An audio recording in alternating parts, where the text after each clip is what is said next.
Hi guys, today I have got a book for you that is from the non-fiction category. Now, non-fiction is something that I hardly read because I'm totally into fiction.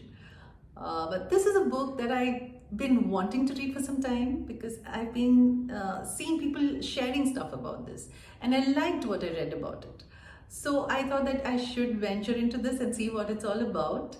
And it was a good decision because I loved it. The book is called Wintering by Katherine May. And there is one line on the cover which aptly sums what the book is about. It says, the power of rest and retreat in difficult times. So I feel that this is exactly what this book is about. It is about, getting through the winters in your life. It is about coping with what happens during the winters in your life. So Katherine May talks about winters both literally and emotionally. Those dark winter days when it's cold and it's dark and you feel down, and also those days which feels like winters. So she talks about both these things, and it's a very deeply personal account of her life. During her 40th year, around her 40th birthday, there were certain incidents which all came together. Her husband had an emergency surgery. She herself was diagnosed with Crohn's disease and she gave up her job. Then her son was going through a very difficult time in school and they decided to keep him at home for an extended period of time. So all these factors came together at the same time. And Katherine learned to cope and she learned to survive. And this is what she talks about in this book. She says you have to embrace your winters. When we try to fight the winters in our lives, when we try to fight and try to cope, she says there is also something called embracing it and learning to live with it. She talks about this relentless happiness that is all around us, this relentless need to be positive all the time. And she says sadness is also there. Sadness is something that we have to accept. She calls it the active acceptance of sadness. So I'd like to, read out a quote from the book about winter. Quote, wintering is a season in the cold. It is a fallow period in life when you're cut off from the world, feeling rejected, sidelined, blocked from progress, or cast into the role of an outsider. However it arrives, wintering is usually involuntary, lonely, and deeply painful. Now, this is something that many of us can identify with because we all have winters in our lives. I mean, every single person is affected by winter, by a kind of winter that occurs in their life, that happens in their life. So what do you do? How do you go through it? So Katherine does not preach. Rather, she talks about how she did it. She talks about how she went through it. And for me, it was deeply cathartic.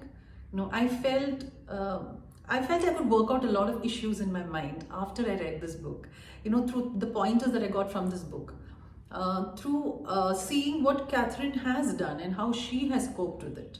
She also draws heavily from the natural world, how plants and animals and things around us cope with the winters. So there is another quote that I would like to read to you. So she says, plants and animals don't fight the winter. They don't pretend it's not happening and attempt to carry on living the same lives that they lived in the summer. They prepare, they adapt, they perform extraordinary acts of metamorphosis to get them through. So, Katherine actually takes parallels from a lot of things like that. Like I said, the natural world. Then she goes back to medieval times when people had no other go. They had no option but to live through and cope with winter. And, they had to make a change in their lives. They could not proceed or they could not go on with activities that they used to do in summer. They had to change. They had to adapt. So that is what Katherine is talking to us about survival, about surviving the winters in your lives, about developing mechanisms, coping mechanisms, which will help you survive the winters in your lives. So the way Katherine writes is also very beautiful and it is very comforting. I felt that I was being in a very nice, cozy environment because I was reading through a very tough thing. I was reading through something. I was reading about something that made me go back into my life. So actually what happened was I read this while I was on vacation. So in one way it was good because I was away from the normal routine of life. So I could look back, I could look like a third person into what my life was. It really helped me. It really helped me cope with a lot of issues I was working out in my mind. So Wintering by Katherine May, I feel, is something that you should read. You might not agree with some things that she says, but it will spark certain thoughts in your mind. It'll make you think about what you're going through and maybe whether you should change the way you're looking at things. Maybe whether you should change the way you're adapting to things, or are you really adapting, or are you trying to fight back? So these are questions which you will ask yourself, and I think that is the main purpose, and that is the most beautiful thing about this book, that it will make you think about your life.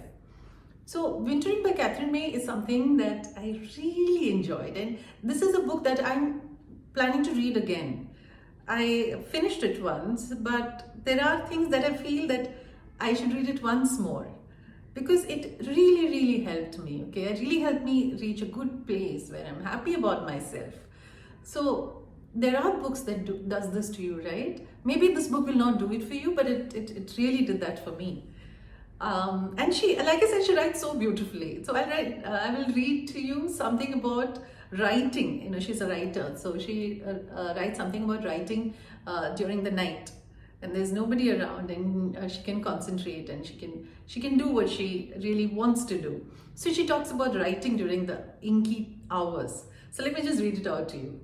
Yeah, so Katherine says, the inky hours are also for writing. The scratch and flow of pen on good paper, the stuttering chains of words that expand to fill pages and pages. Sometimes writing is a race against your own mind, as your hand labors to keep up with the flood tide of your thoughts. And I feel that most acutely at night, when there are no competing demands on my attention.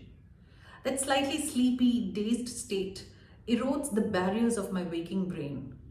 My dreams are still present, like an extra dimension to my perception. But crucially, my sensible, daytime self, bossy and overbearing, still slumbers. Without its overseeing eye, I can see different futures and make imaginative leaps. That is what Katherine writes about writing, and it resonated with me a lot. It made me want to sit and write. And I agree with what she says about writing at night. There is a part of you which is not controlling anything, and you just sit and write, and you just write everything that comes to your mind. And that censuring part of you which says this is not right, or the grammar is not right, or this is not how it should be going forth, that is sleeping. So you just write. So Wintering by Katherine May is a book which will allow you to look back on your life. Now there's one more quote, the last quote. It is about wintering. Quote, but here it is, my winter. It's an open invitation to transition into a more sustainable life and to wrest back control over the chaos I have created. It's a moment when I have to step into solitude and into contemplation. It's also a moment when I have to walk away from old alliances, to let the strings of some friendships fall loose, if only for a while. These are the thoughts that Katherine May has, and just some of the thoughts. There's so much more to it. Okay, so there are certain sections where you might feel a bit of a drag, but I feel that's okay. That's okay for you to take it slow. There's no need to rush. Understand what's happening. Understand what's happening through these pages. Understand your own life. It is a book which will make you think about your own life. And it's a very comforting book. It's a very comforting read. So if you are in the mood for a read like that, then do go and read Wintering by Katherine May and enjoy. So till we meet again, bye-bye.